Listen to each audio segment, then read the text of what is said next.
امیر المؤمنین حضرت سیدنا علی المرتضی رضی اللہ تعالی عنہ فرماتے ہیں، جو نماز میں کھڑے ہو کر تلاوت قرآن کرے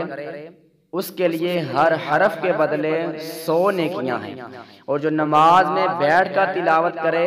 اس کے لیے ہر حرف کے بدلے 50 نیکیاں ہیں، اور جو نماز کے علاوہ باوضو تلاوت کرے اس کے لیے 25 نیکیاں ہیں، اور جو بغیر وضو تلاوت کرے اس کے لیے 10 نیکیاں ہیں۔ اور رات کا قیام افضل ہے کیونکہ اس وقت دل زیادہ فارغ ہوتا ہے۔ بعض لوگ نہایت تیز رفتار سے قرآن کریم پڑھتے ہیں تاکہ زیادہ سے زیادہ تلاوت کی سعادت حاصل کر لیں، مگر دوران تلاوت قواعد تجوید کی رعایت نہیں کرتے اور غلط سرد پڑھ جاتے ہیں، حالانکہ قرآن کریم کے حروف کی درست ادائیگی اور غلط پڑھنے سے بچنا فرض عین ہے۔